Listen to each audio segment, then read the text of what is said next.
Hello friends, आपके favourite show जिग्निशन में आपका स्वागत है। आज का एपिसोड बेहद दिलचस्प होने वाला है। आज के इस एपिसोड में हम बात करने वाले हैं टाटा मोटर्स की हालिया लॉन्च हुई कार टाटा अल्ट्रोज रेसर के बारे में। अल्ट्रोज का ये racer variant performance oriented car है जो देश की सबसे प्रीमियम हैचबैक कारों में से एक है। आइए रिव्यू के माध्यम से जानते हैं कि कैसी है ये कार और करेंगे कंपनी के टॉप मैनेजमेंट से खास बातचीत। टाटा मोटर्स ने अल्ट्रोज को परफॉर्मेंस ओरिएंटेड बना दिया है और इन्होंने अभी हाल ही में लॉन्च किया टाटा अल्ट्रोज रेसर। एक नई कार है जिसमें नया इंजन मिलता है, जिसमें एक नए आपको फील मिलेगा, नया ड्राइविंग एक्सपीरियंस मिलेगा। और कंपनी का कहना है कि टाटा अल्ट्रोज रेसर को एक बोल सकते हैं कि कैफ़े रेसर के हिसाब से बनाया गया है, यानी कि जो भी रेसिंग इंथुजियास्ट हैं या फिर वो यंग लोग जो ट्रेंड को फॉलो करना चाहते हैं या फिर एक ऐसे लोग कि जिनको परफॉर्मेंस ओरिएंटेड कार पसंद है, इन्हीं सारी चीज़ों को फॉलो करते हुए या इन्हीं सारी चीज़ों को मद्देनज़र रखते हुए कंपनी ने टाटा अल्ट्रोज रेसर को लॉन्च किया है। और इस गाड़ी में बहुत ढेर सारे आपको टेक फीचर्स मिलेंगे, बहुत ही ज़्यादा आपको इसमें एडवांस सुविधा मिलेंगी जो आप किसी अन्य हैचबैक कारों में थोड़ा मिसिंग देखेंगे। लेकिन इसकी जो प्राइस पॉइंट है 8.99 लाख रुपीज़ एक्स शोरूम, यानी कि लगभग 9 लाख रुपए की स्टार्टिंग प्राइस इस कार की है। और इस प्राइस रेंज में एसयूवी गाड़ियां एंट्री लेवल पे आने लगती है। तो इसमें एक सवाल ये भी होता है कि लोग इस कार को क्यों लें, क्योंकि ये हैचबैक है जहां पे मैं सेम पैसे लगा के एसयूवी लेकर आ सकता हूं। तो अब इन्हीं सारी सवालों का जवाब लेने के लिए मैं आया हूं इस समय कोयम्बटूर और मेरे साथ है टाटा अल्ट्रोज रेसर। चलिए इस कार को एक्सप्लोर करते हैं, चला के आपको बताता हूं कि इस गाड़ी में क्या कुछ है एडवांस, जिससे ये अपने हैचबैक सेगमेंट की सबसे प्रीमियम कार हो जाती है। और इसका 1.2 लीटर टर्बो पेट्रोल इंजन कैसा काम करता है।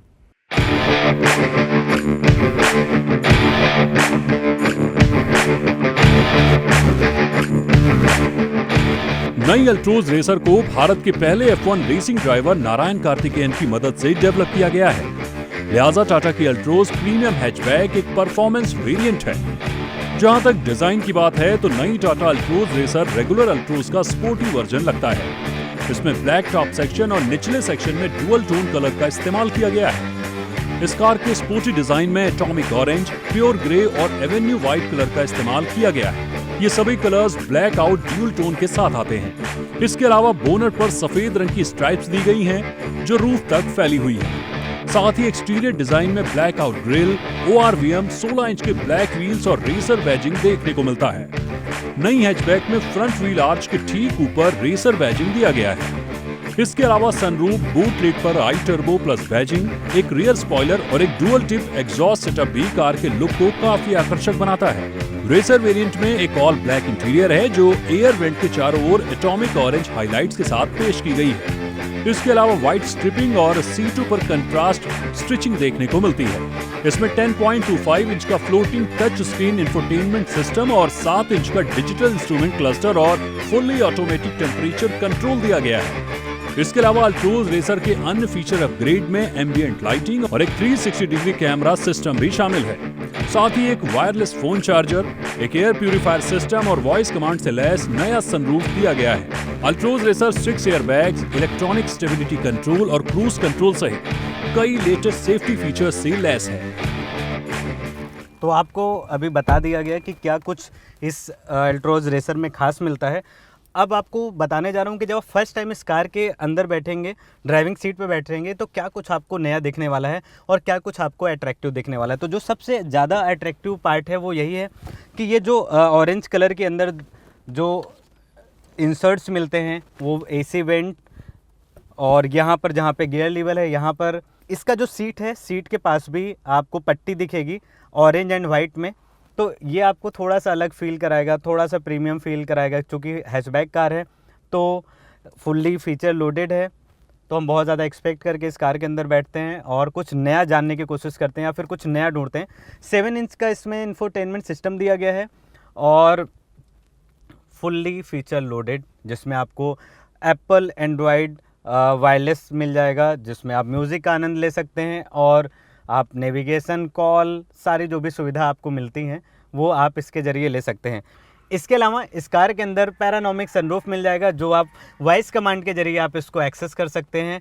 और बहुत ही सही तरीके से टून किया गया है इसको। जब आप यहाँ बैठते हैं तो इसका जो क्लच है वो काफ़ी अंदर दिया गया है और रेसिंग इंथुजियास्ट के लिए ये बहुत ही ज़्यादा बेहतरीन हो सकता है, बहुत ही ज़्यादा उनको फ़न टू ड्राइव होने वाला है, उनको बहुत ही ज़्यादा मज़ा आने वाला है।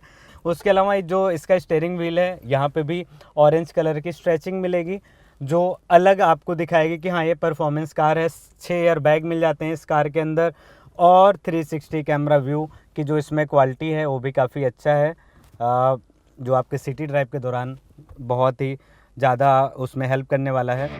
अल्ट्रोज रेसर में सबसे बड़ा बदलाव उसका इंजन है। कार में 1.2 litre turbocharge 3 cylinder petrol engine दिया गया है जो 120 हॉर्स पावर 170 न्यूटन मीटर की पीक टॉर्क जनरेट करने में सक्षम है। इस इंजन को 6 स्पीड मैनुअल गियर बॉक्स के साथ जोड़ा गया है जो टाटा अल्ट्रोज रेसर के फ्रंट व्हील को पावर भेजता है।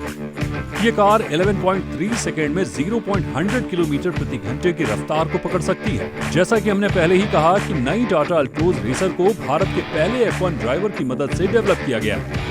जब हमने कोयम्बटूर के कोअसेट रेस ट्रैक पर इस कार को चलाया तो पाया सीधे रास्तों पर चलाने में अलग लेवल का फुल टू ड्राइव एक्सपीरियंस होने वाला है। ट्रैक पर जब कार चल रही थी तो उस समय समझ में आ रहा था कि सचमुच इस कार को रेसिंग लवर्स के लिए तैयार किया गया है जो नॉर्मल राइडिंग के अलावा रेसिंग ट्रैक पर भी इसका आनंद ले सकते हैं। अल्ट्रोज रेसर एक दमदार छोटी हैचबैक कार है, हालांकि हाइट के मामले में थोड़ी कमी महसूस होती है।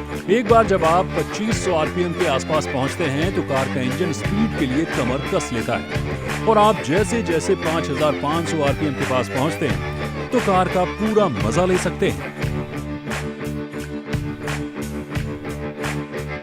परफॉर्मेंस वाइज ये कार मुझे काफ़ी अच्छी लगी और इसका जो क्विक एक्सेलरेशन मुझे काफ़ी अच्छा लगा। सिटी ड्राइव के दौरान मुझे बिल्कुल भी लगा नहीं कि हाँ कि इस कार में कोई प्रॉब्लम होनी चाहिए। एक जो बहुत ही अच्छी चीज़ लगी वो मुझे यही लगी कि इसमें वो सारे फीचर्स हैं जो हम एसयूवी गाड़ियों में ढूंढते हैं। हैचबैक में अगर वो फीचर्स आ गए हैं तो जाहिर सी बात है कि ये तो fun to drive experience with advance safety होने वाला है। 6 एयर बैग इसमें मिलते हैं और जैसे आपको मैंने पहले ही बताया कि ग्लोबल एनकैप ने ऑलरेडी इस कार को 5 स्टार सेफ्टी रेटिंग दी है, तो सेफ्टी के साथ तो नो कंप्रोमाइज़ है ही साथ ये फुल टू ड्राइव एक्सपीरियंस होने वाला है। अब बात कर लेते हैं कार किसके लिए नहीं है। जो चाहते हैं कि उनको कम कीमत में हैचबैक कार मिले तो जाहिर सी बात है कि उनको फीचर से कंप्रोमाइज़ करना ही पड़ेगा, तो नियमित अल्ट्रोज ले सकते हैं या फिर इनके राइवल्स खरीद सकते हैं।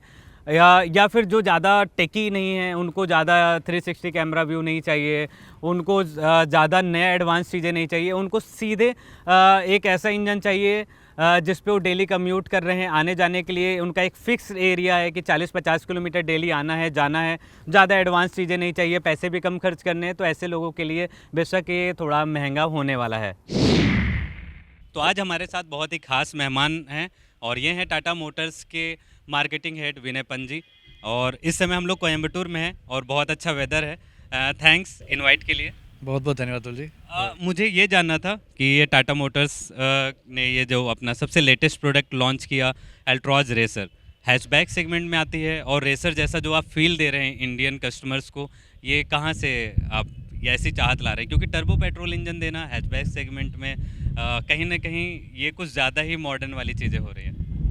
अगर आप कुछ समय से देखें तो हैच सेगमेंट जो है ये थोड़ा नीचे आ रहा था, लेकिन इसमें एक सब सेगमेंट जो ग्रो कर रहा है या फ्लैट है वो प्रीमियम हैच सेगमेंट है जिसमें अल्ट्रोज आती है। और टाटा मोटर्स ने हमेशा से ही कुछ ना कुछ नया करने की हमेशा कोशिश की थी। उसी की वजह से आज हम जहाँ भी हमारे जिस पैदान पे पहुँचे हैं वो उसी के बिला पर है, और इसलिए हमने सोचा कि कुछ नया करना चाहिए अल्ट्रोज पे, और उसके लिए हम ये अल्ट्रोज लेकर के आए। क्योंकि जो हमारा कस्टमर है वो यंग है, वो टेक सैवी है, उसको कुछ ना कुछ नया एक्साइटमेंट चाहिए होता है, और उस चीज़ में जो ये हमने रेसर निकाली है ये उस तरह से हर तरह से फिट होती है उस तरह की कस्टमर की। एक बहुत ही खास चीज़ मैंने नोटिस की इस कार को, मैंने अभी पहली बार देखा, वैसे मैंने फ़ोटो के माध्यम से देखा था, ये जो सिंबल है क्या है ये? तो ये कॉन्सेप्ट है, ये कैफ़े रेसर कॉन्सेप्ट है। तो ये जिस तरह से रेसिंग कार्स में स्ट्राइप्स होती हैं, इसमें उस तरह की स्ट्राइप्स से दिया गया है, क्योंकि जो हमारा ये कस्टमर है ये थोड़ा अपने को डिफरेंट दिखाना चाहता है, राइट। उसकी एक अपनी कुछ एक्सपेक्टेशंस होती हैं, उसकी कुछ अपनी ख्वाहिशें होती हैं, उनको कहीं ना कहीं अपनी गाड़ी में भी हल्का फुल्का दिखाना चाहता है। तो ये स्ट्राइप्स उसी का नतीजा है। और अगर आप गाड़ी चलती हुई देखेंगे सड़क पर, बहुत एक अट्रैक्टिव गाड़ी सी लग सकती है। तो ये इंस्पिरेशन कैफ़े रेसर वहाँ से है। क्या हम एक्सपेक्ट कर सकते हैं अल्ट्रोज या फिर और भी आप अपने कारों में ऐसा कुछ वाइट पट्टी एंड रेसर एडिशन कुछ? अभी तो नहीं, अभी तो ये लेकर के आए हैं, इसका देखते हैं किस तरह से रिस्पांस रहता है। हमको पूरी उम्मीद है कि काफ़ी अच्छा करेगी और उसके बाद फिर देखेंगे, बट अभी कोई ऐसा सोच नहीं है। अपने सेगमेंट में, हैचबैक सेगमेंट में राइवल से क्या कुछ इसमें अलग है, यूएसपी क्या है, और सबसे जो बहुत ही खास चीज़ होती है सेफ्टी, तो सेफ्टी के लिहाज से क्या कुछ इसमें है? सो सबसे पहले मैं सेफ्टी की बात करूंगा। ये पहली हैचबैक थी जिसने 5 स्टार जी एन कैप हासिल किया था और हम कभी भी उस चीज़ पे पीछे नहीं हटे हैं। टाटा मतलब सेफ्टी और सेफ्टी मतलब टाटा, ये सभी को पता है। तो उस समय से जब हम 5 स्टार जी एन कैप लेकर के आए थे, उसके बाद से हम 6 एयर बैग भी दे रहे हैं। सो सेफ्टी को हमने और ज़्यादा स्ट्रॉन्ग किया है। जैसे कि आपने बताया कि ये आपकी पहली गाड़ी जो कैफ़े रेसर में आप लेकर आ रहे हैं हैचबैक सेगमेंट में, तो क्या ये अभी आपका शोध है कि आप आने वाले टाइम में कस्टमर का जिस तरीके से इस कार के पास के प्रति रिस्पांस रहेगा उसको देखते हुए आप दूसरी गाड़ी में करेंगे, या फिर आप उसके लिए पहले से प्लान कर रहे हैं? मैं इसलिए पूछ रहा हूँ क्योंकि ये ऑटो एक्सपो में आप पहली बार आपने एज अ कॉन्सेप्ट दिखाया था कि हम ऐसा कुछ लाने वाले हैं। हम लोग काफ़ी एक्साइटेड भी थे, और ऑटो एक्सपो के बाद अभी मेरे ख्याल से अब 1-1.5 साल से अधिक हो गया है, तो आप इस कार को लेकर आए हैं। तो ऐसे ही, क्योंकि टाटा हमेशा बहुत पहले से ही सोच के रखती है कि हम 2 साल बाद क्या लेकर आएंगे, क्या प्रोडक्ट होगा, R&D उस सब में टाइम लगता है, तो ऐसा कुछ आप insights? सही बोल रहे हैं, लेकिन ये जो कॉन्सेप्ट है ये हैचेस के साथ ज़्यादा बेटर जाता है, क्योंकि जिस तरह की मनूवरेबिलिटी एक हैच की होती है वो बड़ी गाड़ियों की इतनी नहीं होती। तो अभी तो हमने नहीं सोचा है, लेकिन आगे के समय में पता नहीं, क्योंकि हम कुछ ना कुछ नया सोचते रहते हैं। हो सकता है उस तरह का भी करें कुछ। तो हम एक्सपेक्ट करते हैं कि ये इंडियन कस्टमर को बहुत ज़्यादा कार भाए, और जो Tata racer cafe racer edition के तौर पे जो इसे पेश कर रही है उसे लोग बहुत अच्छे से पसंद करें। Thank you. जिग्निशन में अब वक्त हो गया है एक छोटे से ब्रेक का। कहीं जाइएगा नहीं, क्योंकि ब्रेक के बाद हम आपको बताने जा रहे हैं BMW की एक ऐसी कार के बारे में जो अगले महीने लॉन्च होने के लिए पूरी तरह से तैयार है। सो डोंट गो एनीवेयर, हम जल्द ही वापस आ रहे हैं।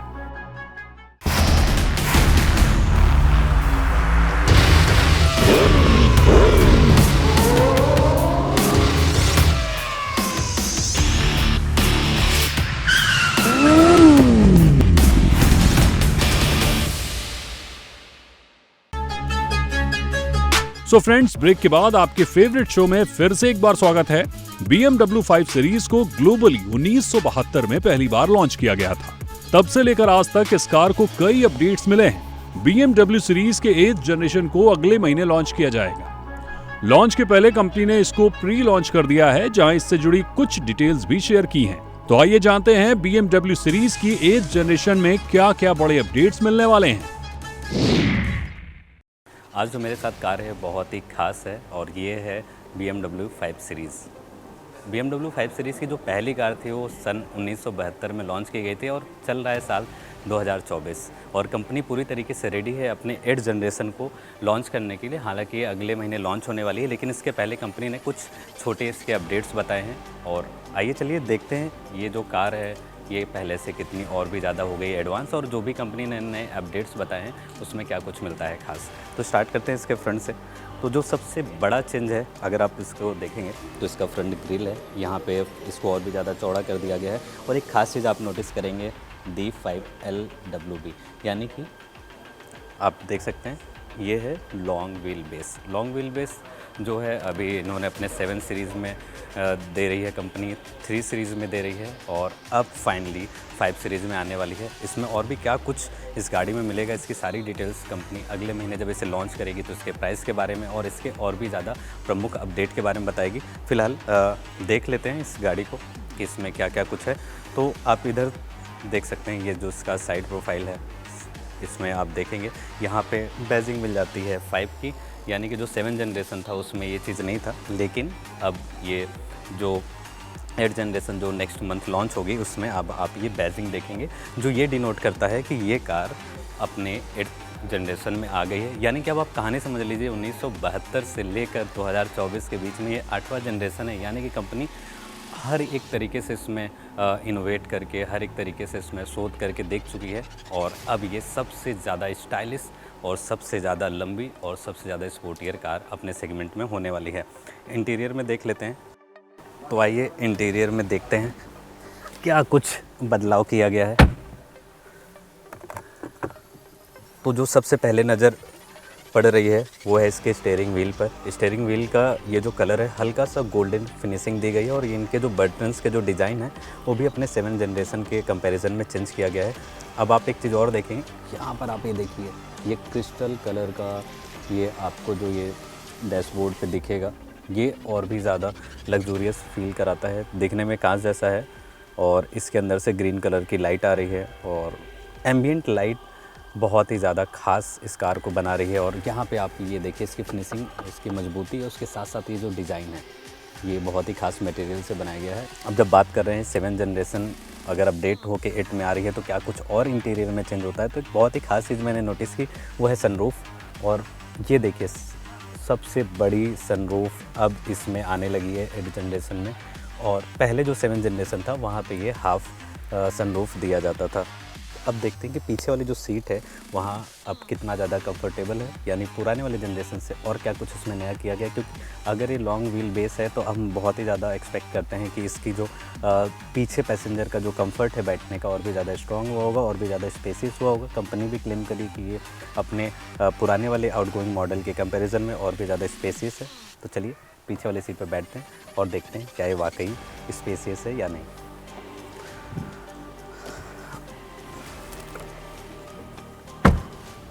तो मैं ये रियर पैसेंजर सीट पे बैठ गया हूँ और इसमें एक बहुत ही खास चीज़ मैंने नोटिस की जो इसमें अभी बदल दिया गया है वो है अब यहाँ पे जो पीछे पैसेंजर बैठेगा उसको वायरलेस चार्जिंग की सुविधा मिलेगी।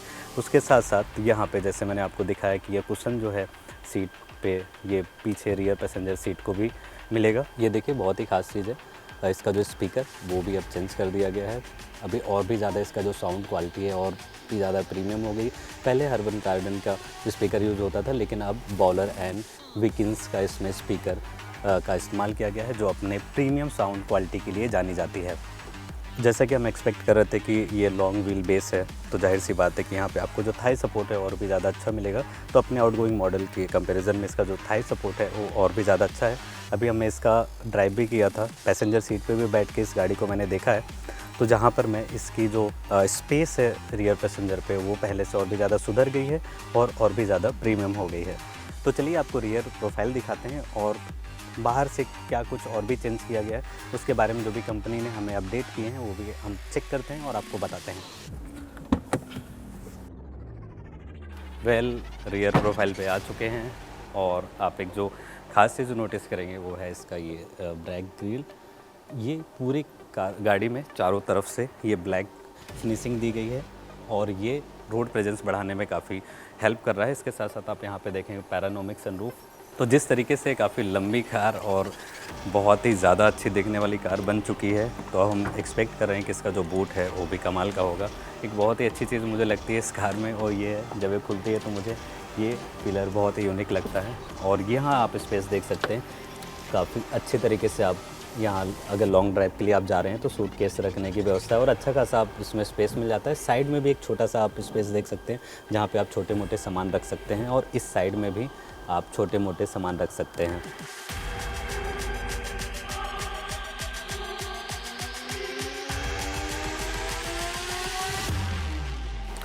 अब इसकी कीमतों की बात करें तो अब कंपनी इसको अगले महीने लॉन्च करने वाली है जहां पे इस कार की कंप्लीट डिटेल आउट करेगी और इस कार के प्राइस के बारे में भी आपको बताएगी।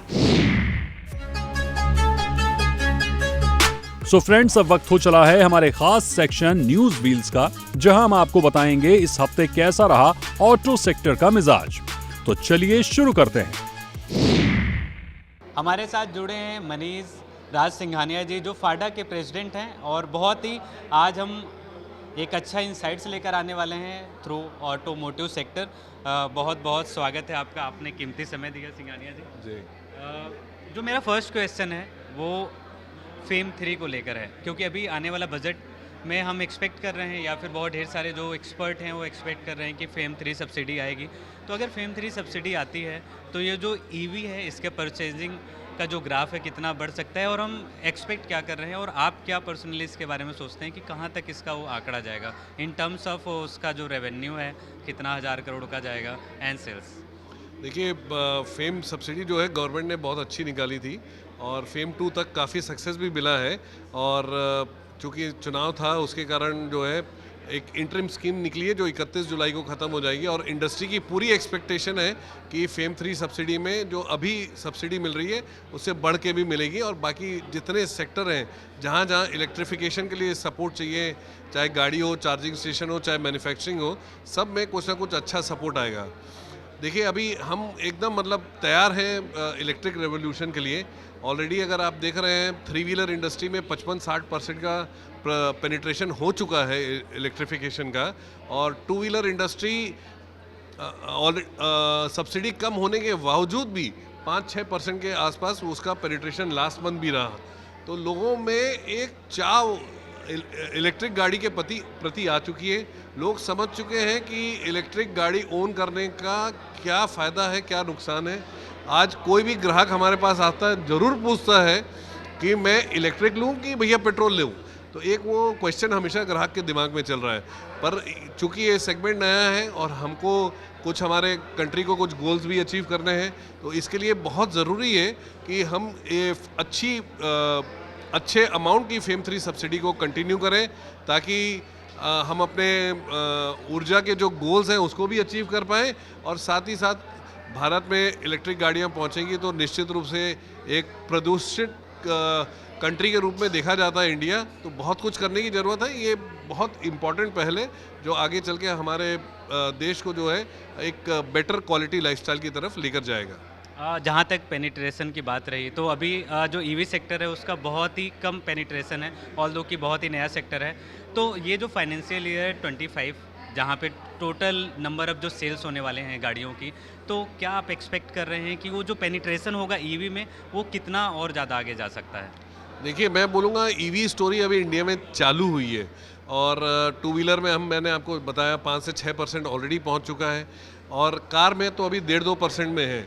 अभी यहाँ पर सबसे ज़्यादा आवश्यकता क्या है, अब हमारे जितने यहाँ पर OEMs हैं, जो लेगेसी प्लेयर हैं, जो या हिंदुस्तान में 10-20 साल 50 साल से गाड़ियाँ बना रहे हैं और बेच रहे हैं, जिन पे ग्राहकों का विश्वास है उस ब्रांड के प्रति, वो ऐसे OEMs को जो है अब लगातार नई नई गाड़ियाँ अलग अलग सेगमेंट में, अलग अलग प्राइस ब्रैकेट में लेकर आना चाहिए ताकि आज कस्टमर को मालूम है कि अगर एक कोई पुरानी कंपनी, अगर ब्रांडेड कंपनी जो जिसके और भी अन्य प्रोडक्ट हैं, कई डीलर हैं पूरे हिंदुस्तान में स्प्रेड आउट, तो उसको विश्वास रहता है कि अगर मैं ये प्रोडक्ट इनका लूँगा तो मेरे को सेल्स और मतलब सर्विस की प्रॉब्लम नहीं आएगी। तो आज के हमारे इस शो में बस इतना ही। अगर आपके पास ऑटो से लेकर कोई भी सवाल हो तो आप हमें ट्विटर और फेसबुक पर रीच आउट करिए। मिलते हैं अगले हफ्ते कुछ और नए अपडेट्स के साथ। Till then take care, keep watching Zee Business. जय हिंद।